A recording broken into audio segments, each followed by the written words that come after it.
Isso é crime. O problema é que é crime usando a concessão de serviço público. Aí que está a gravidade.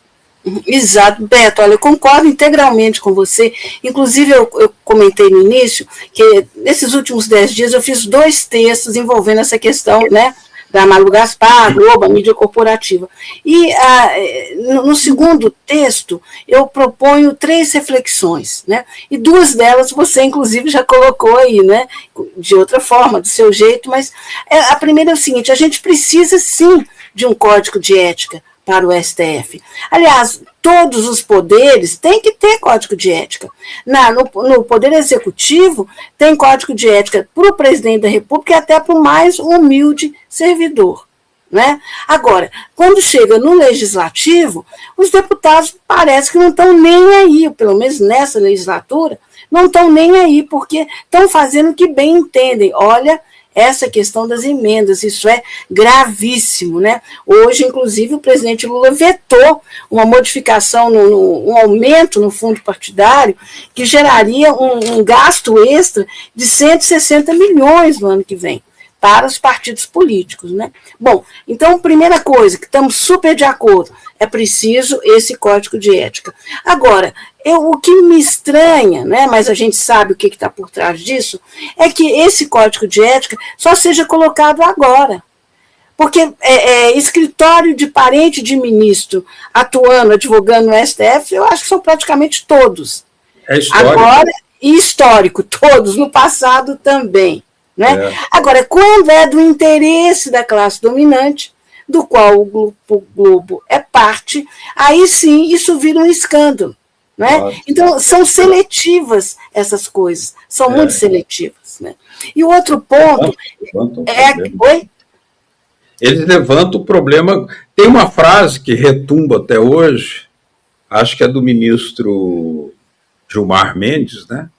Ele disse ao ministro Barroso, que era o presidente na época, disse: ministro Barroso, quando é que o senhor vai fechar o seu escritório de advocacia?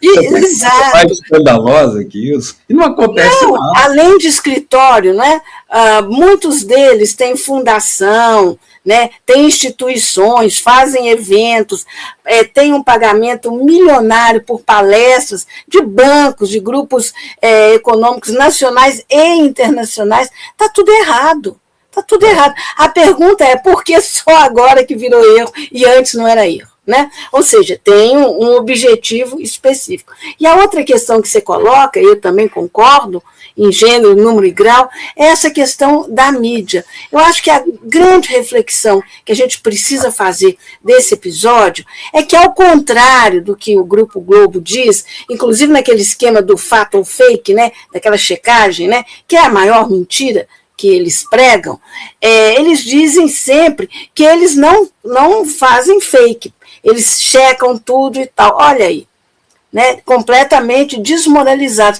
E mais ainda, confirma uma outra tese que a gente tem, que é: as fake news no Brasil não começam nas redes sociais, elas começam na imprensa corporativa. E, a partir daí, elas vão ganhando dimensão e servem de munição para as redes sociais, na maioria das vezes. Então, a gente precisa de regular não só as redes sociais, pelas razões óbvias, né, de plataformas de fora, imperialistas, e isso tudo que a gente sabe, mas é preciso regular essa mídia corporativa também. E aí que a coisa complica. Por isso, o projeto não anda. Tinha projeto nesse sentido no Congresso e nunca andou. Nunca andou. Claro, mas é todo um círculo que se fecha, né? Porque o crescimento espantoso da direita no Congresso também decorre de uma sociedade que não tem um debate democrático estampado na sua mídia. A mídia ela é desequilibrada, ela tem lado, ela projeta determinados interesses que resultam nesse Congresso, que faz uma extorsão sobre os recursos públicos por meio de um orçamento secreto. Isso é uma extorsão completa. Né? Inclusive, não se sabe para onde vai. Provavelmente, já com tudo que tiraram dos recursos públicos, né, para fins inconfessáveis e ocultos, já se está organizando uma reprodução de um novo Congresso com essas mesmas características, né? Agora, no caso do Supremo, eu vejo que ultimamente teve também o problema da Eletrobras, né? Aquilo foi um problema, porque foi lamentável que nós tenhamos tomado conhecimento, né, pelo frigir dos ovos, pelo calor da batalha, digamos assim, que o Messias, que foi indicado pelo presidente Lula, né, uma das suas últimas medidas foi de propor, provavelmente em sintonia com o Palácio do Planalto, o arquivamento de uma ação popular pedindo a anulação daquela privatização bandida, como disse o presidente Lula, da Eletrobras.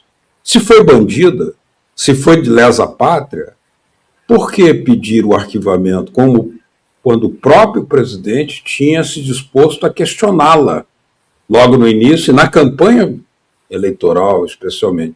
Ele, então, além de ser um evangélico também, né, nada contra os evangélicos, mas ele é um evangélico, ele se posicionou aí sobre determinadas questões de gênero, do aborto, não realmente como política pública, mas também a favor de uma visão privatista, que é uma característica do Supremo Tribunal. O Supremo Tribunal nunca, nesses últimos anos todos, deu uma única decisão, uma única tomada de posição em favor de patrimônio público, de defender o patrimônio, de nacionalização, sempre a favor da privatização. Também em relação aos direitos dos trabalhadores, o Supremo não se manifesta.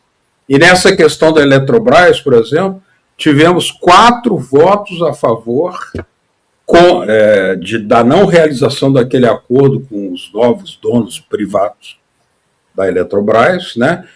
E surpresa, 2 votos que poderiam ter mudado o destino daquilo que era a terceira maior empresa estatal de eletricidade do mundo, que foi vendida de forma bandida e lesa pátria, como disse o presidente Lula.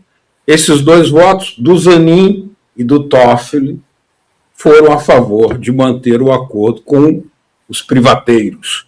Foi lamentável, porque os 4 votos, o Fachin, o Moraes, a Carmen e o Dino, tinham votado dentro do espírito de defesa da soberania nacional, porque energia é soberania nacional. Nenhum país joga no lixo uma empresa com 49 hidrelétricas, que é a forma mais renovável, mais barata de energia ainda, mais contínua, inclusive, de energia. O Brasil limpa mesmo, né? É uma energia limpa. Limpa, claro, limpa. E o Brasil, com o potencial hídrico que tem, está pagando a segunda mais cara tarifa de energia elétrica do mundo, ainda que tenha caído agora nesse período de verão que começa. Mas é caríssima, né? E isso impede a retomada da industrialização no Brasil.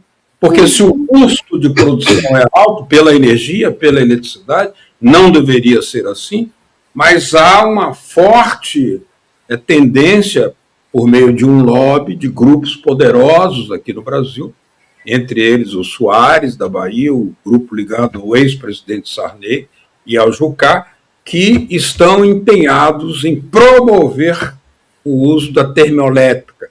E as termoelétricas são poluentes, caríssimas, têm que ser importadas de praticamente um único monopólio, que é o da General Electric dos Estados Unidos.